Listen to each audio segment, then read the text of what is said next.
En aquel entonces yo estaba casada y tenía una hija. Por la posición económica de mi esposo podía darme ciertos lujos. Él no me medía en nada, yo podía gastar el dinero en lo que quisiera. Y tampoco era de los esposos que te vigilaban todo el tiempo. Tal vez porque era mucho mayor que yo, y su principal objetivo era ser exitoso en los negocios. Así que todo el tiempo estaba trabajando, y cuando estaba en casa los fines de semana, se encerraba en el estudio para idear nuevas maneras de hacer dinero. Mi ascendencia no era adinerada. Ricardo, mi esposo, me conoció cuando estudiaba la carrera de Ingeniería Química en la Universidad del Gobierno de mi ciudad. Él era profesor. Si bien no me dio clases directamente, nos conocimos en un curso que llegó a impartir de finanzas. Una cosa llevó a la otra, así que a la mitad de mi carrera dejé de estudiar para dedicarme a buscar una casa en donde vivir, porque Ricardo me había pedido matrimonio. Como a los 2 años de la boda concebimos a una hija. Sin embargo, yo quería tener más hijos. En mi casa éramos 2 hermanas, así que siempre quise tener más familia. Pero por las ocupaciones, viajes o cuestiones laborales de mi esposo, no cuadrábamos nuestras agendas, si pudieras entenderme. Así que por esos motivos y más, no lograba quedar embarazada. Pasaron varios años y aunque mi deseo de ampliar la familia persistía, la distancia emocional entre Ricardo y yo iba creciendo. Me sentía sola en medio de la opulencia que su posición económica proporcionaba. A pesar de los lujos y comodidades, anhelaba una conexión más profunda con mi marido, que siempre estaba inmerso en sus proyectos empresariales. Con el tiempo, las diferencias de edad y de intereses se hicieron más evidentes. Yo seguía anhelando momentos simples en familia, con risas, conversaciones que no giraban en torno a cifras ni estrategias financieras. Cuando mi hija cursaba segundo de secundaria, una de mis amigas me invitó a desayunar a un nuevo sitio. Era un café que acababan de abrir y estaba ubicado en una zona popular de la ciudad. Realmente no eran mis rumbos ni de la gente allegada a mí, pero me insistió tanto mi amiga que fuéramos porque según la dueña de ese café leía las cartas, o leía la mano o el café en sí, así que decidí probar suerte, motivada por la curiosidad y el deseo de hacer algo diferente. Fuimos al café 2 amigas y yo. Al entrar nos envolvió el aroma del café recién hecho y la atmósfera acogedora del sitio. Buscamos una mesa y nos acomodamos, observando con interés la decoración ecléctica del local. Mientras hojeábamos el menú, la dueña, una mujer de mediana edad, se acercó a nuestra mesa con una sonrisa cálida. Nos contó sobre las opciones del desayuno y nos recomendó algunas de sus especialidades. Luego, con un gesto sugerente, nos mencionó la posibilidad de realizar lecturas del tarot, del café o manos para aquellos clientes que estuvieran interesados. Mis amigas y yo, intrigadas, decidimos probar la experiencia. Después de ordenar nuestro desayuno, la dueña nos condujo a una pequeña área reservada para las lecturas. Me sentí emocionada y un poco nerviosa al mismo tiempo. Mientras la mujer comenzaba a barajar las cartas del tarot, me preguntó si tenía alguna pregunta específica o si prefería una lectura general. Yo opté por una lectura general, pero en mi mente resonaba la idea de obtener alguna orientación sobre mi vida familiar y la brecha que sentía con mi esposo. La mujer extendió las cartas sobre la mesa y comenzó a interpretar según su sentir. Sus dedos hábiles y seguros recorrían las cartas con una mezcla de concentración y misticismo. Mientras lo hacía, compartía conmigo sus percepciones sobre mi pasado, presente y posibles caminos futuros. Las cartas revelaron aspectos de mi vida que me hicieron reflexionar profundamente. Habló de la importancia de la comunicación honesta en las relaciones. señalando que las respuestas a menudo yacían en el diálogo abierto. También mencionó la necesidad de adaptarse a los cambios, describiendo la vida como un flujo constante de experiencias. También que tenía que estar pendiente de mi relación, porque podría ser que algo no estuviera bien. Tanta soledad, tanta lejanía no era normal. Sus palabras resonaron conmigo como si estuviera captando las tensiones no expresadas en mi vida matrimonial. Después de la lectura regresamos a nuestra mesa para disfrutar del desayuno y compartir nuestras experiencias. Cada una de mis amigas había tenido interpretaciones fascinantes y reveladoras.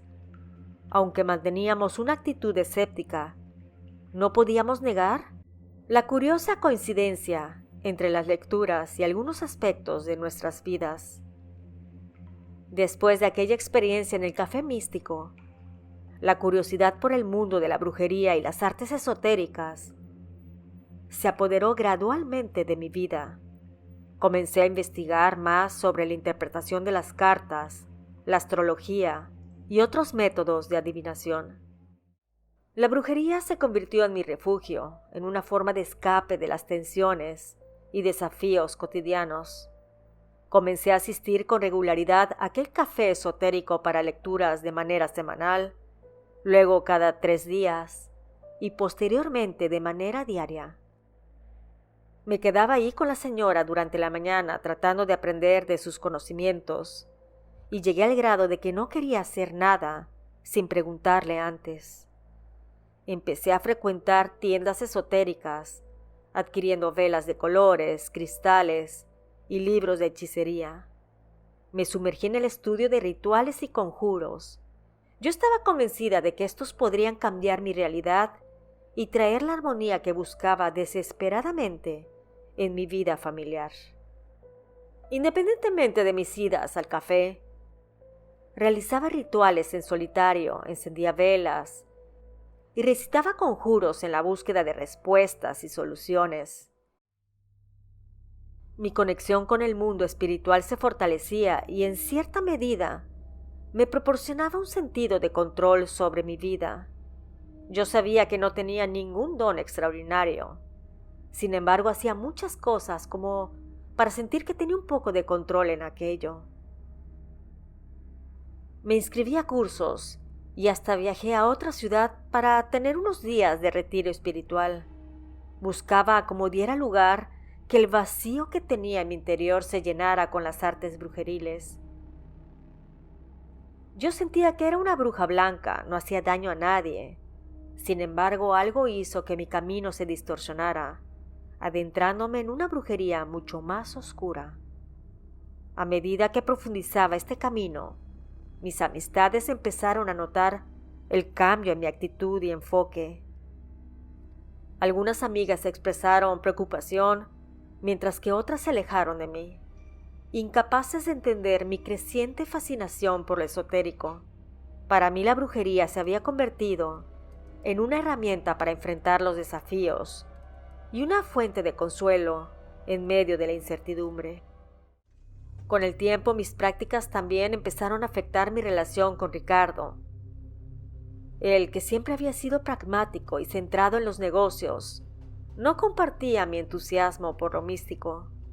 Nuestras conversaciones se volvieron cada vez más tensas, ya que mi creciente dedicación a la brujería generaba más conflictos en nuestra dinámica familiar.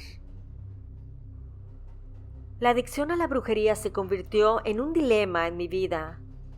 Aunque buscaba respuestas, me di cuenta de que estaba descuidando aspectos fundamentales de mi vida cotidiana. Sin embargo, lo que detonó un cambio extremo en mi persona fue el día en que me llegó un correo electrónico con unas fotos de mi esposo con otra mujer y 2 hijos. Ellos eran más pequeños que nuestra hija. El correo decía cosas como que mi esposo tenía otra familia, que sus viajes de trabajo eran con motivo para visitar a la otra mujer y a sus 2 hijos. Además de otras cosas que con solo recordarlas me hierve la sangre. Yo observaba las fotografías y veía la similitud en los rostros de los niños con mi esposo. Se notaba que en verdad eran suyos. Y la mujer, lejos de que pudieras imaginar que era más joven que yo, incluso me llevaba tal vez unos 5 años. Ella estaba muy bien vestida y alhajada. Ahí decidí que eso no se iba a quedar de esta manera. Ese engaño no lo perdonaría. Y más porque yo le decía que quería tener más hijos con él y nunca se dio tiempo para estar presente. La decisión de confrontar la situación no fue fácil, pero era inevitable. Tomé medidas para recopilar evidencia adicional, asegurándome de tener todos los detalles necesarios antes de abordar a Ricardo. Pensaba que si bien ya no quería estar conmigo, haría hasta lo imposible para que la otra familia no obtuviera ni un solo centavo. Contraté a un investigador privado, el cual comenzó a recabar información sobre la segunda familia de Ricardo.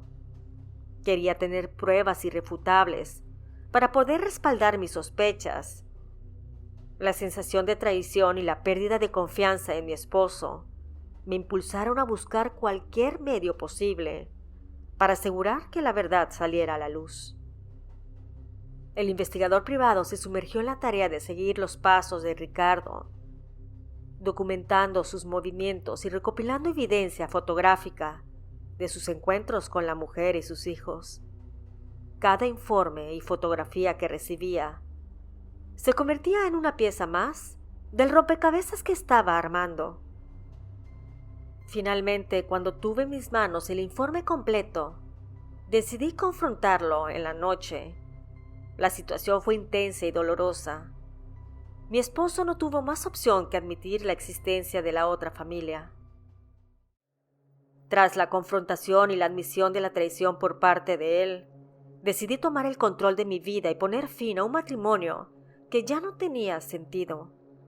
Inicié el proceso de divorcio con determinación, buscando asesoría legal para asegurarme de proteger mis intereses y los de nuestra hija. A través de negociaciones y procesos legales, logré obtener una parte significativa de los bienes acumulados durante nuestro matrimonio. La resolución de la cuestión financiera no fue fácil, pero sentí que era una forma de obtener una compensación por el dolor y la traición que había experimentado. Sin embargo, incluso después del divorcio y de haber obtenido una compensación justa y jugosa, la sensación de insatisfacción y enojo persistía en mí. La brujería que antes había utilizado como un intento desesperado de mantener el control, resurgió como una forma de venganza y desahogo emocional. Investigué más sobre hechizos y rituales que prometían causar sufrimiento a todas aquellas personas que me habían lastimado. Me dejé llevar por la rabia y la sed de venganza, convencida de que esta vez la magia podría brindarme la satisfacción y el alivio que buscaba. Realicé rituales oscuros, con la esperanza de afectar la vida de Ricardo y de la otra mujer, pero como yo honestamente no tengo ningún don esotérico, no funcionaban. Así que como estaba decidida a vengarme también de manera brujeril, busqué la ayuda de aquella señora del café. Ella me dijo que no hacía trabajos negros, que no iba a poder ayudarme. Así que salí muy molesta de aquel sitio, el cual fue mi puerta para conocer el mundo de lo paranormal. Pero yo estaba decidida a encontrar a alguien que me ayudara a hacer un trabajo de brujería para que mi ahora ex no fuera feliz y que aquella mujer que no tuvo inconveniente en meterse en mi matrimonio también sufriera consecuencias. Después de mucho buscar, encontré a un individuo que afirmaba tener habilidades en el ámbito de la magia negra. Aunque sus métodos eran cuestionables, mi deseo de venganza superó cualquier reserva ética que pudiera haber tenido. Este individuo, con sus promesas de resultados infalibles, realizó rituales y conjuros diseñados para causar sufrimiento a Ricardo y a la mujer, y eso hacía que me sumiera más y más en la brujería. Mi adicción se volvió más intensa y no daba ningún paso sin antes consultarlo. La dependencia que se había formado en mi vida era tan grande que muchas veces dudaba de mis decisiones, incluso las cosas que importaban, como la educación de mi única hija. A medida que avanzaba el tiempo, los resultados no eran los esperados. La brujería, lejos de afectar la vida de Ricardo y de la otra persona, parecía tener un impacto mínimo. La frustración y la desesperación aumentaron, y me enfrenté a la realidad de que mis intentos de venganza a través de la magia negra con este sujeto no estaban funcionando como lo había imaginado. Fue entonces que decidí viajar a un lugar donde la brujería se vive día con día. Efectivamente, me fui a Catemaco. Al llegar a ese sitio conocido por sus tradiciones esotéricas y la práctica de brujería, sentí que había llegado al epicentro de mis esperanzas para encontrar una solución a mi desesperación. Me sumergí en la búsqueda de brujos y chamanes locales, buscando a aquellos que pudieran ofrecerme una solución a mis problemas. Me recomendaron que fuera a ver a una señora, decían que era muy buena y que sus trabajos los hacía con la Santa Muerte Negra. Ahí la gran mayoría de las personas son devotas de aquella deidad, y si bien yo no le rendía pleitesía, por así decir, estaba dispuesta a hacer hasta lo imposible porque mi exmarido sufriera las consecuencias. El ritual fue elaborado y detallado, velas negras, hierbas específicas y objetos personales se utilizaron en un proceso que buscaba invocar el poder de la Santa Muerte Negra. Mientras la señora realizaba sus conjuros, sentí una mezcla de ansiedad y esperanza, deseando que esta vez obtuviera el resultado deseado. Después de hacer el ritual, me dirigí nuevamente a mi ciudad, esperando ver pronto resultados. Efectivamente, al mes de aquel viaje, recibí una llamada telefónica. Era la señora con quien vivía mi exmarido. Me dijo que Ricardo había sufrido un accidente y estaba muy grave en el hospital, que si podría llevar a mi hija para que lo viera. Yo le dije que iríamos a la brevedad, porque lejos de todo, él era el padre de mi hija y no quería tener en la conciencia el no llevarla a verlo en esa situación tan grave.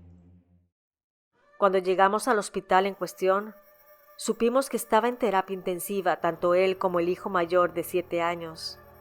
Habían sufrido un accidente de auto y ambos estaban muy graves. Yo sentí mucha lástima por el pequeño y hasta cierto punto remordimiento. No sabía si había sido yo también la causante de todo aquello, pero lo hecho está. A los 2 días mi exmarido falleció, pero gracias a Dios el niño logró salir adelante. Yo sé que estás pensando, ahí quedó toda mi historia, pero déjame decirte que todavía no se acaba. Mi esposo cuando falleció había dejado un testamento. Este lo hizo años atrás cuando estábamos casados. Así que en aquel documento legal decía que en caso de fallecer, todo quedaba a mi nombre. Así que cuando él pasó a mejor vida, fui la heredera de todos los negocios y bienes de Ricardo, ya que nunca se casó con su amante. La mujer me vino a ver para pedir ayuda, que no tenía dinero ni trabajo. La casa donde vivían estaba a nombre de mi exmarido, y por lo consiguiente pasó a ser de mi propiedad. Yo no sé qué voy a hacer. Pregunto constantemente las cartas, pero no me dicen la respuesta, al menos la que yo deseo escuchar. Siento que me he vengado. La mujer que desbarató mi matrimonio está en la ruina, y yo me quedé con todos los bienes. Sin embargo, me pregunto, ¿qué debo de hacer de manera moral? ¿Tú qué opinas? ¿Le debería de dar una parte del dinero al amante para que mantenga a sus hijos? ¿O simplemente dejo que siga la vida como está? Ella no estuvo cuando mi esposo no tenía casi nada, y yo fui quien estuvo a su lado todo el tiempo. Referente a la brujería, sigo asistiendo a retiros y lecturas de cartas. Ya no pido trabajos porque honestamente siento que me remuerde la conciencia, pero creo fielmente que la brujería existe y se puede hacer tanto bien como mal. Gracias a la suscriptora por la confianza. Nos escuchamos pronto. ¿Y tú, vives con el miedo?